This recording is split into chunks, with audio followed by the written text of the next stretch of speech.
بسم اللہ الرحمن الرحیم۔ دیکھتی آنکھوں سنتے کانوں کو M S voice of all channel کی طرف سے محبتوں بھرا السلام علیکم۔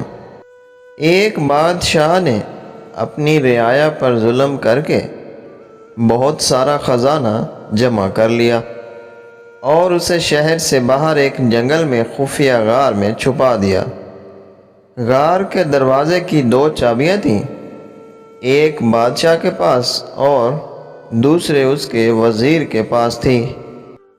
ان 2 کے علاوہ کسی کو بھی اس غار کا پتہ نہیں تھا۔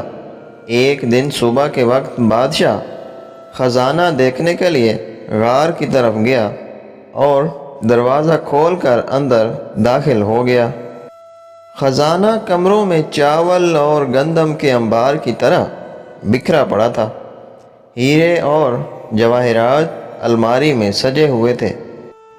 بادشاہ اس خزانے کو دیکھ کر بہت خوش ہوا، لیکن اندر آتے وقت بادشاہ غار کا دروازہ ہی بند کرنا بھول گیا تھا۔ اسی وقت وزیر کا اس غار کی طرف سے گزر ہوا۔ وزیر نے جب خزانے کا دروازہ کھلا دیکھا تو حیران رہ گیا۔ وہ سمجھا کہ غلطی سے دروازہ کھلا رہ گیا ہے۔ اسی خیال کے تحت اس نے دروازہ باہر سے بند کر دیا اور محل پہنچ کر یہ بات بھول گیا۔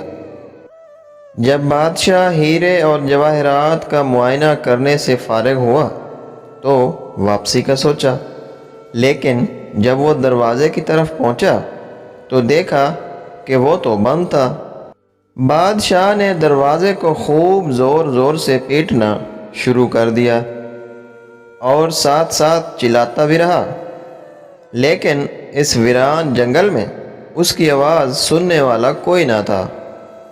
وہ واپس اپنے خزانے کی طرف گیا اور ان سے دل بہلانے کی کوشش کرنے لگا، لیکن بھوک اور پیاس کی باتوں نے مجبور ہو کر وہ پھر دروازے کی طرف گیا۔ اس نے چیخنا چلانا شروع کر دیا اور پھر تھک ہار کر وہ واپس جگہ پر آ گیا۔ بھوک اور پیاس کی شدت اتنی بڑھ گئی تھی کہ آخر وہ ہیروں سے بھیک مانگنے لگا۔ اے قیمتی پتھر، مجھے ایک وقت کا کھانا دے دو۔ اسے ایسا لگا جیسے وہ ہیرے اس کی سادگی پر زور زور سے ہنس رہے ہوں۔ اس نے ایک ہیرا اٹھایا اور زور سے دیوار پر مارا، پھر موتیوں سے اپنی فریاد کرنے لگا، اے قیمتی موتیوں، مجھے ایک گلاس پانی دے دو۔ اسے ایسا لگا کہ موتی اور جواہرات اس پر ہنس رہے ہوں۔ بادشاہ کو بہت غصہ آیا، لیکن بھوک غصے پر غالب آ گئی۔ آخر بھوک کی شدت اتنی بڑھ گئی کہ وہ نڈھال ہونے لگا۔ اس نے دنیا کو پیغام دینے کے لیے زمین پر کچھ لکھا۔ اس کے بعد بادشاہ کا انتقال ہو گیا۔